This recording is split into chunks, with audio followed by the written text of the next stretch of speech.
We need to talk about the Detroit Lions. I got a feel-good story for you. What else do you want the man to do? We're counting down the best plays. How do you define success? George Reister.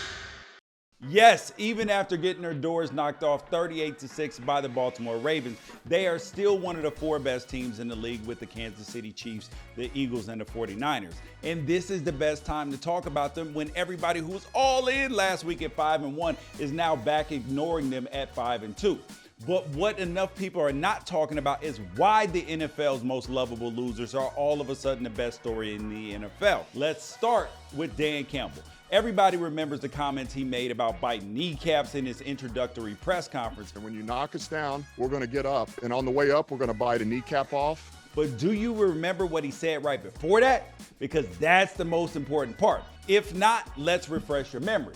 He said, this team is going to take on the identity of this city, and this city's been down and it's found a way to get up.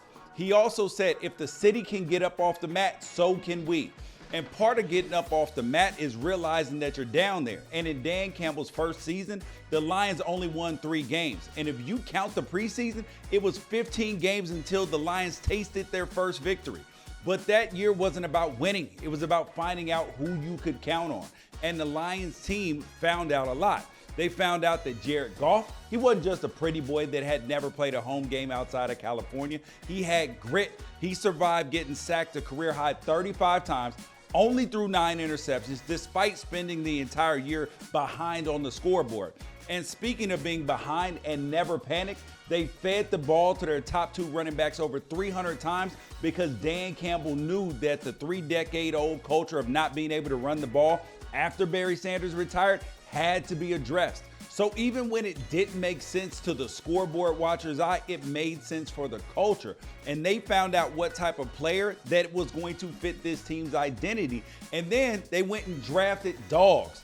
And would you expect anything less of Dan Campbell? I played in the NFL the same time he did, and I can tell you that he had the reputation of being a guy that would do whatever necessary, even biting kneecaps, like for real though. Plus, when your GM is Brad Holmes, the son of a 1970s Pittsburgh Steelers offensive lineman, Melvin Holmes, you know it takes a certain type of player to impress these types of guys. You gotta be tough. And so you bring in guys like Earth Mover Penei Sewell out of Oregon and elite pass rusher Aiden Hutchinson out of Michigan.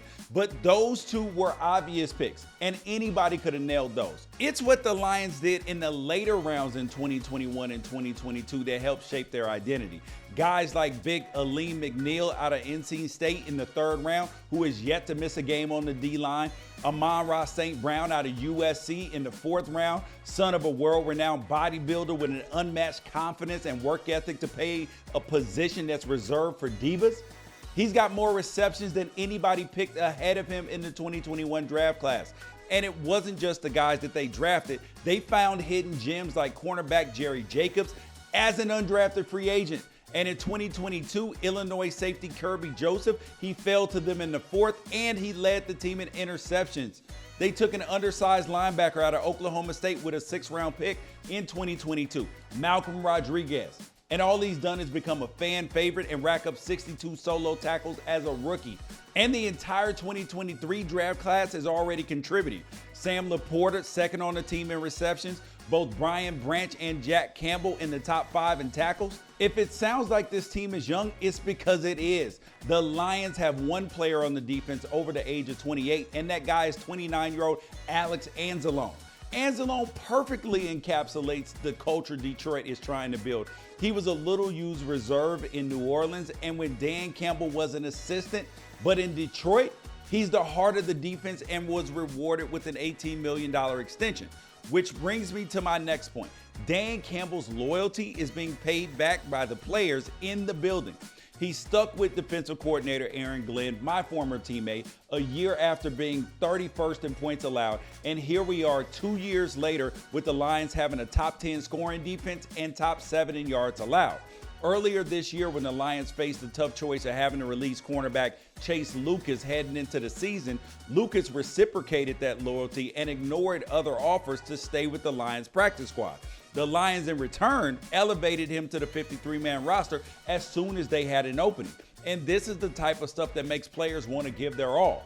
And eventually, if you have the right culture in place, talent in place, and that effort turns into success. It's the reason why the Lions are 13-4 in their last 17 games. It's the same reason why they have 4 straight wins over the Green Bay Packers. And it's also the reason why everybody, including me, should be talking about the Detroit Lions. Let that sink in.